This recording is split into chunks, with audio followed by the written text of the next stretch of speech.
চলেন দেখে আসি আগের এপিসোডের ঝটপট রিক্যাপ। যে ভ্যানকে পরিবার অকেজো রাজমিস্ত্রি বলে তাড়িয়ে দিয়েছিল, সেই আজ নিজের তৈরি ব্যালেস্টা আর বুদ্ধিতে বিশাল এক আর্থ ড্র্যাগনকে কুপোকাত করে পুরো গ্রামকে বাঁচিয়ে দিল। পেনামেরা ড্র্যাগনের মাংসের লোভে নিজের আগুনের ম্যাজিক দিয়ে ড্র্যাগনটাকে নাস্তানাবুদ করলেন এবং শেষমেশ ভ্যানের বুদ্ধিতে শত শত তীরে ড্র্যাগনটি প্রাণ হারাল।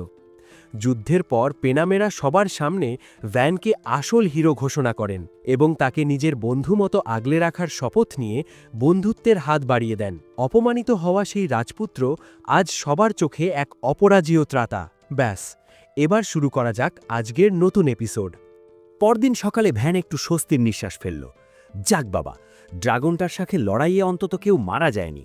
বাটলার এসপার্টা এসে ফোড়ন কাটল, মালিক, আপনার বানানো ওই দেয়ালগুলো ছিল বলেই আজ আমরা বেঁচে ফিরছি। তবে এখন দেয়াল বানানো বাদ দিয়ে শহর বানানোর দিকে নজর দিন। ভ্যানের মনে পড়ল এসপার্টা তাকে 10,000 মানুষের শহর বানানোর টাস্ক দিয়েছিল, কিন্তু লোক আসবে কোত্থেকে? ঠিক তখনই মেইড তিল এসে খবর দিল মারি চেম্বার অফ কমার্সের বেল আর রাঙ্গো ফিরে এসেছে, সাথে তাদের বড় বড় সব মার্চেন্ট দল। তাদের টার্গেট কি?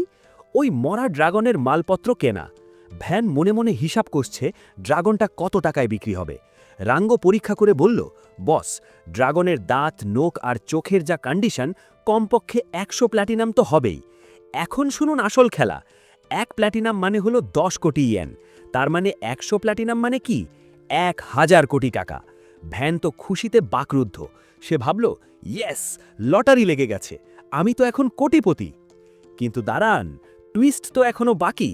মারি চেম্বার অফ কমার্সের মূল মার্চেন্টরা ড্রাগনটা দেখে ভ্যানকে পটাতে শুরু করল। তারা বলল, আমরাই সব থেকে ট্রাস্টেড বণিক, রাজপরিবারের লোক আমাদের চেনে, আমরাই আপনাকে বেস্ট প্রাইস দেব। ভ্যান তো খুশিতে গদগদ হয়ে জিজ্ঞেস করল, কত দেবেন শুনি? মার্চেন্টরা তখন এক বিশাল চাল চালল। তারা গম্ভীর মুখে বলল, মার্কেটের যা অবস্থা, আমরা আপনাকে 60 প্ল্যাটিনাম দিতে পারি। ওরে ভাই, 100 প্ল্যাটিনামের মাল 60 প্ল্যাটিনামে? ভ্যান তো পুরাই ব্যাম্বুজোল্ড। তার লটারি পাওয়ার স্বপ্ন এক নিমেষেই ফিকে হয়ে গেল। ভ্যান দেখল ডাল মে কুচ কালা হ্যায়। সে বেল আর রাঙ্গোর সাথে একটু চুপি চুপি কথা বলতে চাইল। মার্চেন্টরা তাদের থামিয়ে দিয়ে বলল, আরে ওরা তো বাচ্চা মার্চেন্ট, ওদের কথায় কান দিয়েন না। কিন্তু ভ্যান কি আর অত কাঁচা? সে বেল আর রাঙ্গোকে সব খুলে বলল। বেল আর রাঙ্গো তো আকাশ থেকে পড়ল।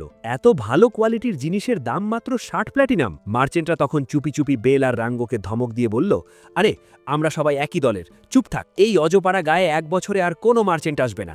এই পিচ্চি আমাদের কাছে কম দামে বিক্রি করতে বাধ্য। কিন্তু তারা জানে না যে ভ্যান সব শুনতে পাচ্ছে। ভ্যান ভাবল, এত বড় স্ক্যাম! 1 প্ল্যাটিনাম মানেই 10 কোটি টাকা, আর এরা আমাকে 40 প্ল্যাটিনাম বা 400 কোটির চুন লাগাতে চাচ্ছে।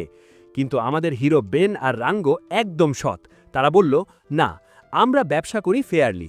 ভ্যানের সাথে সৎ থাকলে ভবিষ্যতে আমাদের লাভ আরও বেশি হবে। মার্চেন্টরা রেগে আগুন হয়ে তাদের হুমকি দিল, প্রেসিডেন্ট যদি এটা জানতে পারে তবে তোদের লাথি মেরে কোম্পানি থেকে বের করে দেওয়া হবে।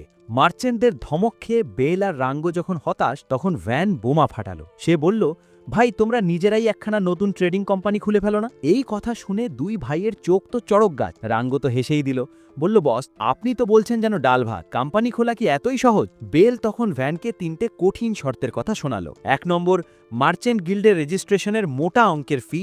2 নম্বর, নিজেদের একটা পার্মানেন্ট দোকান। আর 3 নম্বর, যেটা সবথেকে কঠিন, একজন টাইটেলধারী বড় নোবেলের সুপারিশ লাগবে। ভ্যান মনে মনে হাসল।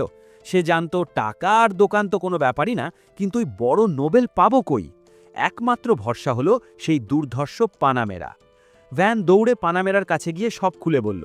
কিন্তু ভ্যানকে অবাক করে দিয়ে পানামেরা এক কথাতেই রাজি হয়ে গেল। ভ্যান একটু ভয় পেয়ে জিজ্ঞেস করল, আপনি কি শিওর ওই শয়তান মার্চেন্টদের তো আবার রাজপরিবার পছন্দ করে? পানামেরা হেসেই দিল। সে ভ্যানকে বুঝিয়ে বলল, আরে বুদ্ধু, আমি নতুন নোবেল হিসেবে একখানা ছোট কোম্পানি খুলতেই পারি। রাজপরিবার যদি এটা আটকাতে চায় তবে তাদেরই বদনাম হবে। আর আমার তো এখন নিজের কোনো জমি নেই, তাই বড় নেতা হতে গেলে এমন সব কাজ করতে হবে যেন লোকে আমাকে নিয়ে কথা বলে। এটা আমাদের দুজনের জন্যই উইন উইন গেম। ভ্যান সুযোগ বুঝে একটা অফার দিয়ে দিল, তাহলে আপনি ড্র্যাগনটাকে মেরেছেন, এই ক্রেডিটটা নিয়ে নেন, তাহলে আমার ফ্যামিলি কিছু জানতে পারবে না। কিন্তু পানামেরা এখানে ভ্যানের ইমোশনাল বাঁশ দিয়ে দিল। সে বলল, ড্র্যাগন মারা কোনো চারটিখানি কথা না, আমি যদি বলি আমি মেরেছি, তবে রাজদরবারে পুঙ্খানুপুঙ্খ তদন্ত হবে আর তারা ঠিকই তোমার কাছে চলে আসবে। ভ্যান তো শুনেই শেষ। হায় হায়, এখন যদি বাপ আমাকে বাড়িতে ডেকে নিয়ে যায় তবে তো খবর আছে। পানামেরা তখন আসল সমাধানের পথ দেখালো। সে বলল, তোমাকে এখন নিজের টাইটেল হাসিল করতে হবে। যেহেতু তুমি মার্কুইসের ছেলে, তাই ড্র্যানেন মারার ক্রেডিট নিয়ে তুমি ইজিলি ব্যারেন হয়ে যেতে পারো। তাহলে তোমার ফ্যামিলি আর তোমাকে ঘাটাতে পারবে না। ভ্যান একটু ঘাবড়ে গেল। ৮ বছরের বাচ্চা হয়ে এত ফেমাস হওয়া কি ঠিক হবে? পানামেরা তখন তার জীবনের এক খাতারনাক টিপস দিল। সে বলল, দেখো, ক্ষমতা বাড়লে শত্রুও বাড়বে। যেমন আমার অনেক শত্রু হয়েছিল, কিন্তু আমি তাদের সেফ জাদুকরি আগুন দিয়ে পুড়িয়ে ছাই করে দিয়েছি। তোমার কাছে ওই দানব মারা ধনুক আছে না? যে শত্রু আসবে তাকে একদম ডজন ডজন লাশ বানিয়ে দেবে। দেখবে কেউ আর তোমার দিকে চোখ তুলে তাকাবে না। ওরে ভাই, পানামেরার এই লাইফ টিপস শুনে ভ্যানের তো আত্মারাম খাঁচা হওয়ার দশা। সে মনে মনে ভাবল, আপাত দেখি আস্ত এক লেডি কসাই। তবে পানামেরা আরও এক কাঠি সরস। সে ভ্যানকে একটা অদ্ভুত ভয়ঙ্কর জোকস শোনালো। সে বলল, ভয় পেও না ছোট মিয়া, আমি তোমাকে এখন খাবো না। অন্তত আরও 5 বছর তো নয়ই। আপাতত ড্র্যাগন মারার সব ক্রেডিট তুমিই নাও। ভ্যান তো আরও টেনশনে পড়ে গেল। তার মানে আমার হাতে আর মাত্র 5 বছর সময় আছে। সে যাই হোক, আপাতত 5 বছরের জন্য বেঁচে গেছে ভেবে ভ্যান বেল আর রাঙ্গোকে খুশির খবরটা দিল। দুই ভাই তো খুশিতে নাচানাচি শুরু করে দিল। আর ভ্যানকে বলল, বস, এইবার ওই ড্র্যাগনের মালপত্রগুলো আমাদের কাছেই বেচে দেন। ভ্যান যখন পানামেরার সাহায্য চাইল, বেল আর রাঙ্গো তো খুশিতে আটখান। তারা কৃতজ্ঞতা হিসেবে ভ্যানকে 130 প্লাটিনাম অর্থাৎ 1300 কোটি টাকা দেওয়ার অফার করল। কিন্তু ঝামেলা পাকালো ওই শয়তান মার্চেন্টরা, কারণ তারা সব মালবাহী গাড়ি নিয়ে চম্পট দিয়েছে। কিন্তু তারা ভুলে গেছে যে ভ্যান হলো এক জ্যান্ত ফ্যাক্টরি।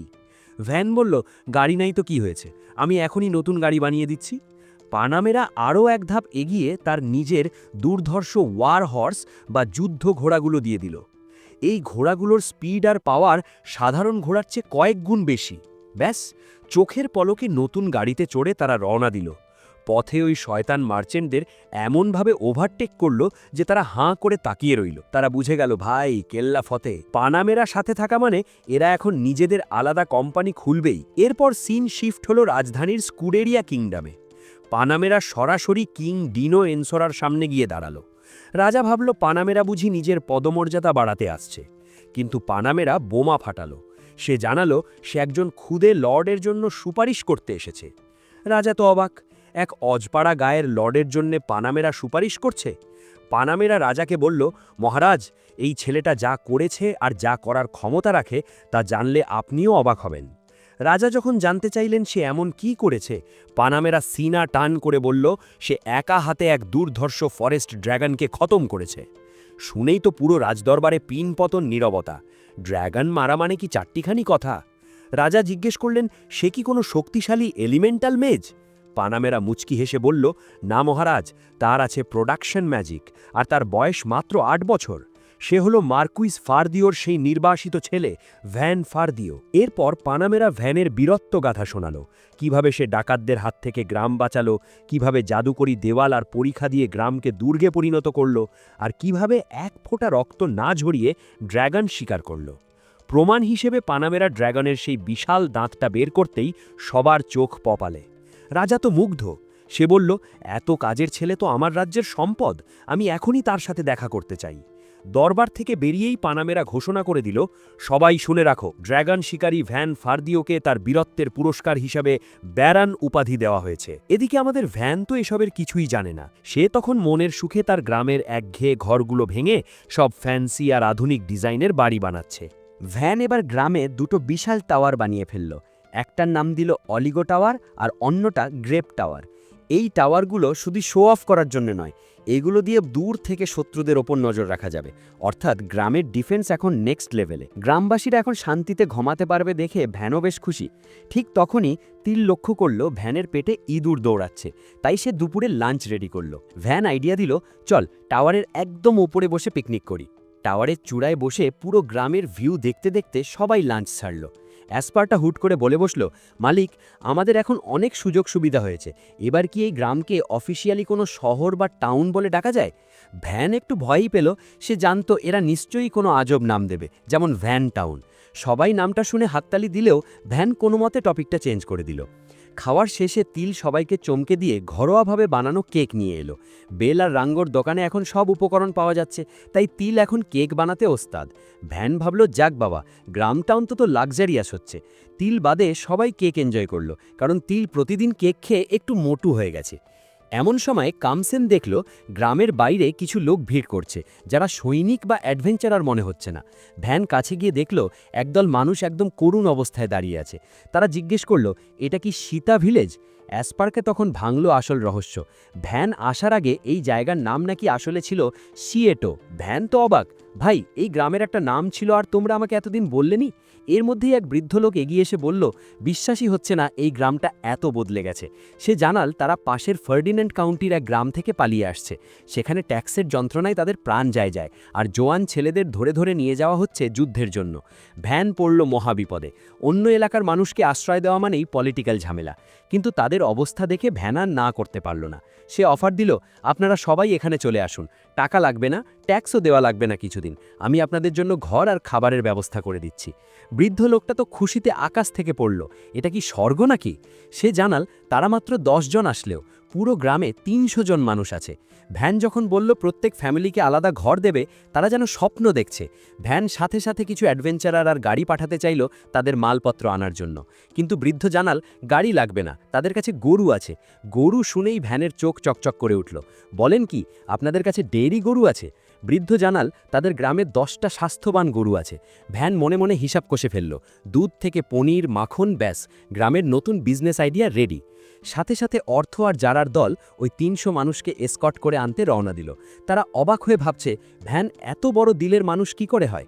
300 মানুষকে এক নিমেষে আশ্রয় দিয়ে দিল। প্লুরিয়েল তাদের মনে করিয়ে দিল যে বেশি ইমোশনাল না হয়ে চারদিকে নজর রাখতে, কারণ বিপদ যে কোনো সময় আসতে পারে। গতবার তো ড্রাগন মামার পাল্লায় পড়ে যারা আর অর্থদের অবস্থা টাইট হয়েছিল, তাই এবার তারা আর কোনো রিস্ক নিল না। খোশগল্প বাদ দিয়ে তারা 300 জন গ্রামবাসীকে সিয়েটোতে নিয়ে আসার কাজে একদম সিরিয়াস। এর মধ্যে এক মহিলা তো ফ্যাঁস করে কেঁদেই দিল। সে বলল, ভাই, এক অজপাড়া গাঁ থেকে পালিয়ে আরেক গভীর জঙ্গলের গ্রামে যাচ্ছি, কপালে যে কি আছে আল্লাহই জানে। অর্থ তাকে আশ্বস্ত করে বলল, আপু, এই গ্রাম আর 10টা সাধারণ গ্রামের মতো না, এটা হলো দুনিয়ার বুকে এক টুকরো স্বর্গ। গ্রামবাসীরা যখন সিয়েটোতে পৌঁছল, ভ্যান তাদের জন্য এক এলাহি কারবার সাজিয়ে বসেছিল। সে বলল, আপনারা অনেক জার্নি করে ক্লান্ত, আগে বারবিকিউ করা মাংস খেয়ে পেট ভরান, তারপর আমি আপনাদের জন্য যে নতুন ঘর বানিয়েছি সেখানে গিয়ে আরাম করুন। ওরে ভাই, মাংসের স্বাদ মুখে দিতেই ওই কান্নাকাটি করা মহিলার চোখ দিয়ে ঝরঝর করে পানি পড়া শুরু হলো। এত শান্তি সে জীবনেও পায়নি। পেট ভরার পর গ্রামবাসীরা ভ্যানকে জিজ্ঞেস করল, লর্ড, আমাদের কিছু কাজ দেন, আমরা তো বসে খেতে অভ্যস্ত না। ভ্যান শান্ত মাথায় বলল, চিন্তা করবেন না, আপনারা আমাদের সরাইখানা আর নতুন দোকানে সাহায্য করবেন, আর কিছু লোক মাঠের চাষবাস সামলাবেন। গ্রামবাসীরা একটু ঘাবড়ে গিয়ে বলল, মাঠে কাজ করতে পারবো, কিন্তু এই ব্যবসার হিসেব নিকাশ তো আমরা জানি না। ভ্যান তখন তাদের অভয় দিয়ে বলল, হিসেবের জন্য আলাদা লোক আছে, আপনারা শুধু যা পারেন তাই করুন। ঠিক তখনই টিল ট্রে ভর্তি শর্ট কেক নিয়ে এলো। ভ্যান জানালো তাদের গরু থেকে তাওয়া দুধ দিয়েই এই ফ্রেশ ক্রিম বানানো হয়েছে। সে বুঝিয়ে বলল, আপনারা এখানে এসে আমাদেরই উপকার করেছেন, সো হেল্পটা এখানে মিউচুয়াল। খুব শিগগিরই এখানে একটা বড় ট্রেডিং কোম্পানি হবে, আর এই গ্রাম তখন আরও লাক্সুরিয়াস হয়ে যাবে। ভ্যানের কথা শুনে ওই মহিলা আর বাকি গ্রামবাসীদের মনে এতদিনে একটু আশা জাগলো যে না, এবার অন্তত শান্তিতে বাঁচা যাবে। মজাদার মোমেন্ট। অ্যাসপারটা গম্ভীর মুখে ভ্যানকে জ্ঞান দিচ্ছিল যে, মালিক, জনসংখ্যা বাড়লেও 10,000-এর টার্গেট কিন্তু এখনও অনেক দূর, কাজ চালিয়ে যান। ভ্যান দেখল বুড়ো অ্যাসপার্টার গোফে তখনও কেকের সাদা ক্রিম লেগে আছে, কিন্তু সে বেচারাকে আর লজ্জা দিল না। ভ্যান মনে মনে বলল, ঠিক আছে বস, শহর বানানোর মিশন জারি থাকবে। কি হবে এখন? 300 নতুন মানুষের আগমনে ভ্যানের গ্রাম কি আসলেই এক মেগাসিটিতে রূপ নেবে, নাকি ফার্ডিন্যান্ড কাউন্টির লোকজন তাদের প্রজাদের খুঁজতে এখানে হানা দেবে? জানতে হলে সাথেই থাকুন, আর ভিডিওটি ভালো লাগলে লাইক ও সাবস্ক্রাইব করতে একদম ভুলবেন না। দেখা হচ্ছে পরের ধামাকা ভিডিওতে।